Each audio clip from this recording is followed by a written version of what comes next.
dan merupakan tokoh terbaik keseluruhan yang menggabungkan kecemerlangan akademik, sosial dan curriculum. Untuk pengetahuan hadirin, pemilihan pemenang anugerah tokoh ini telah melalui satu proses penilaian yang sangat teliti dan menyeluruh. Penilaian ini dijalankan oleh panel penilai yang dilatih khas, terdiri daripada pentadbir sekolah, guru-guru penasihat serta wakil setiap jawatan kuasa. Hadirin sekalian, tirai penyampaian anugerah dimulakan dengan kategori yang pertama, iaitu anugerah khas tokoh kurikulum.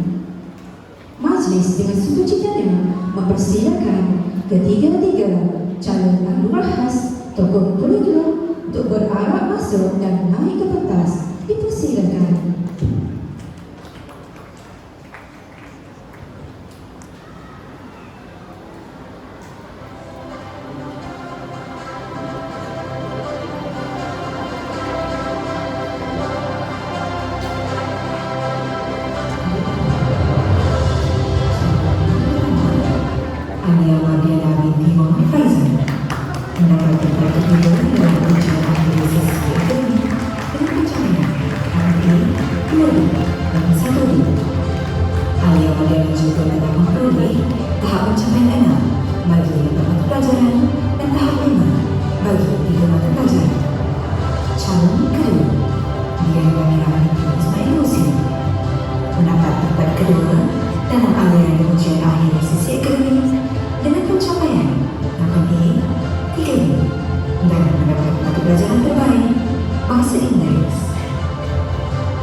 Hadirin sekalian, sebelum kita mengumumkan pemenang bagi anugerah tokoh ini, izinkan saya membacakan biodata tentang tokoh yang akan kita raikan. Dilahirkan pada 30 Julai 2013 di Ayanpur, Kerala, India. Merupakan anak sulung dari 3 adik-beradik. Sesuai dengan hal ini yang suka membaca buku bermata-mata, beliau bercita-cita untuk menjadi seorang jurutera Persian pada masa akan datang. Masih kepada ingatan, pada awal beliau belajar di sekolah ini, beliau tidak fasih berbahasa Melayu. Tetapi berkat kesungguhan beliau dan Ponik Latifah pada yang ketika itu menjadi guru bahasa Melayu telah membuktikan bahawa kecemerlangan murid adalah hasil kerja keras, bukan kebetulan. Sumbangan dan kecemerlangan beliau dalam bidang akademik telah mendorong murid ini dinobatkan sebagai tokoh kurikulum 2025. Murid yang dimaksudkan ialah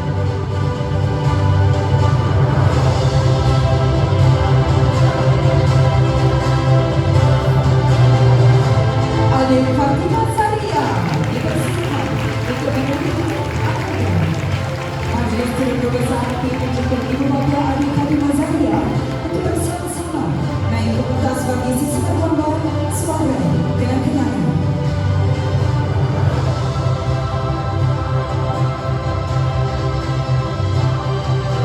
Kami mengucapkan kepada Encik Syamil Kafir dan Puan Tasnim Hamid Rahman atas kejayaan anak hebat ini.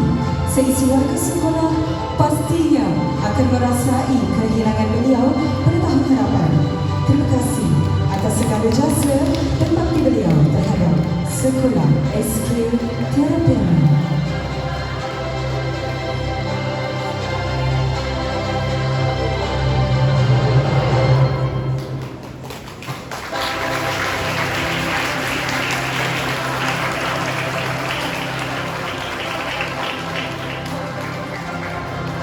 Majlis dengan ini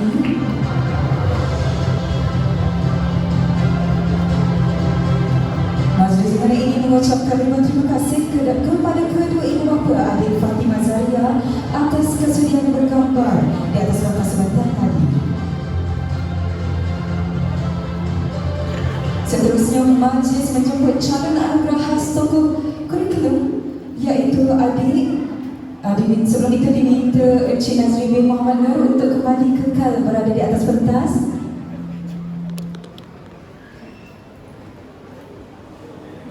Majlis diteruskan dengan menjemput calon anugerah khas tokoh kurikulum iaitu adik Diana Mirah binti Ismail Husin untuk menerima hadiah terbaik kurikulum atas pencapaian cemerlang yang telah diperoleh sepanjang tahun ini di desa.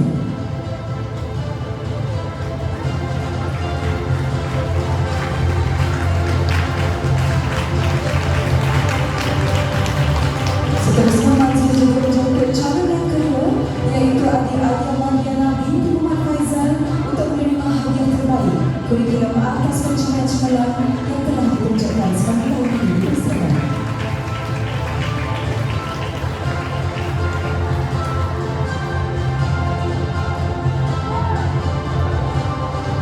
Majlis dengan ini mengucapkan ribuan terima kasih kepada yang berusaha Encik Nazri bin Muhammad Nur Berbesar SK Terang Permai atas